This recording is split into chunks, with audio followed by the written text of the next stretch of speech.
Eric Muathe, Muathe.com, with weekend market analysis for the US markets for the weekend of August 20th and August 21st, 2016. We are seeing the market here with about 45 minutes to go before the close of Friday's action. Let's call it the market is trading unchanged for the day. Not much movement. In fact, this has been the theme all week. In fact, over the last couple of weeks, markets been moving in a very tight, narrow range. As evidenced here by the NASDAQ, we can see over the last 3 weeks, the market, as far as the NASDAQ is concerned, has managed to hold above the previous 2016 weekly closing high of 5214. So we've had back-to-back positive weekly gains since the breakout.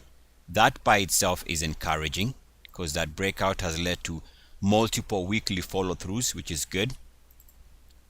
And of course, we know that if the market fails to hold above 5214, or in other words, if the NASDAQ fails to hold the breakout level, any movement below this number here would suggest that the market finally is seeing a pop of its momentum and that the next meaningful trade might be lower. But as long as the market is breaking out, we have to assume the bulls are fully in control.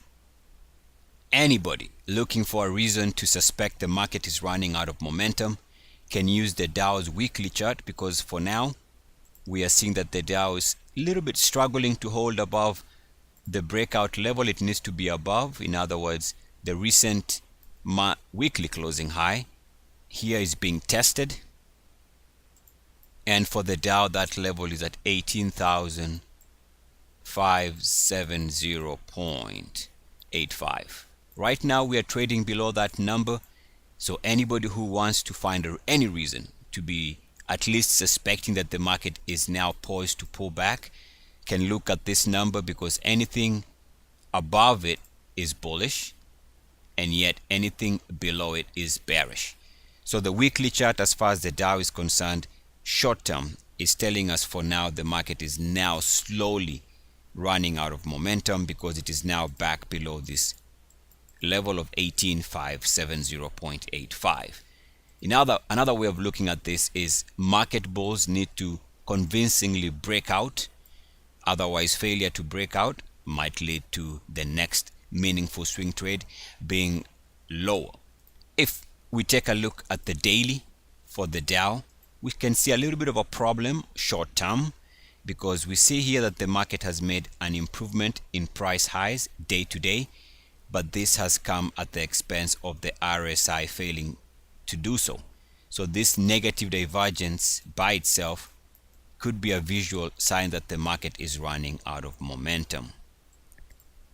Anybody looking for any type of visual signs that the market is running into trouble can use the following line as a reason, and it is going back to this break in May.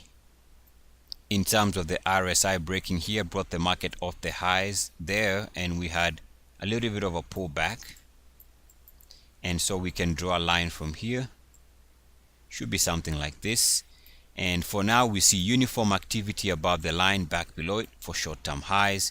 And again here, over the last couple of trading weeks, we've been hitting that line on the RSI, showing multiple resistance levels. So this is a problem short-term for market bulls. In fact, if you test this red line, go backwards, you'll see that it was the same line that broke down here. So this break in November in price brought the market off the highs there, and of course we know that eventually we went on a strong move and a strong pullback. So this is not a level that we can ignore. The more this market fails to hold above this line, might also suggest that now maybe the market is switching direction and intent and might be looking to pull back, but not too fast. If you take a look at the price action, you see that here we can see that this is a wedge, top side resistance, bottom side support. So for now, I think the market is stuck in this range. We need to either break out above this range for a move higher or break down. So either we can break out for a move higher short term or break down for a move lower. We can also see confirmation of this in terms of the hourly here. there's a wedge on the top side if you draw it that way. In fact, you can even go to the recent RSI highs. You can draw it this way,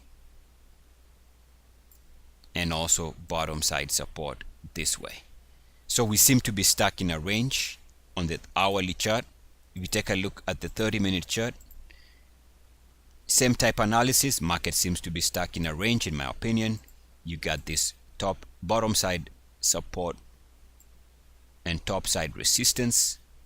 That wedge has to play out, and we can see that also on the 30-minute chart. This line here is holding while you got top side resistance. So eventually this might take a while to play out, but the market right now, in my opinion, seems to be sideways at the very worst. A quick look at the Dow Transports, and we can see that there's a line we can watch for short-term direction. It is this line connecting RSI highs. So if the market is to see higher prices, we need to be above this line of resistance. And also there's another way of looking at this, which is to go back and figure out where the break took place of the highs here, and this corresponds with this RSI break. Once the market broke below this level, we see that we went lower. In fact, we went on a major drop for the Dow Transports. So what the market is doing is coming back to test this break level, and we've hit this level a couple times with a rejection for the highs there, again rejection here for the short-term highs, and we are coming back to test that level. So confirmation of resistance on these two lines. Any confirmation of resistance could be very bearish for the Dow Transports, and I would also speculate that might lead to the markets pulling back. Otherwise, market bulls might want to see a breakout above those two lines. Now if we take a look at the S&P 500 on the daily, just like the Dow, the market here continues to show an improvement in price highs recently, but yet the RSI has come back to show negative divergence. So that might set the stage for a pullback.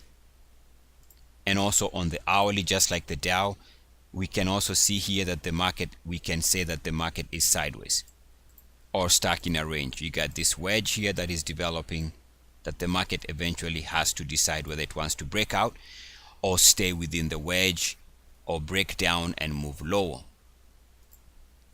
Again, in my opinion, as long as the monthly charts continue to be positive for the month, really there is no reason to be bearish. As long as the month is positive, we have to remain expecting higher prices. And as long as the monthly charts are breaking out, for example, the S&P 500 continues to hold very nicely above the recent 2015 monthly highs.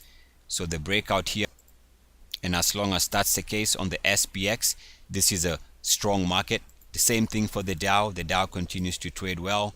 The Dow is positive for the month, and the breakout continues here on the monthly chart. That's a very strong indication of intent to go higher month to month. Then the NASDAQ is the most recent addition here, breaking out recently above 2015's monthly closing high. And the level we need to insist that the market holds above is 1258 for those who want to see the market moving higher. So the monthly breakout continues. As long as the markets are positive for the month, you really have no, at least in my opinion, there's no reason to be bearish. Once the market, and if the market turns red for the month, then the monthly charts might give us some sell signals. But we haven't seen the market turn down for the month. We have to assume that the markets are healthy at the very worst. Otherwise, I'll keep you guys posted. For subscribers, be on the lookout for part 2 of this weekend's market analysis, where I'll have some breakout ideas. Otherwise, for the rest of you, enjoy your weekend. Peace and blessings. Peace and blessings. Blessings. EACS. And so it is. Mwah. Blessings.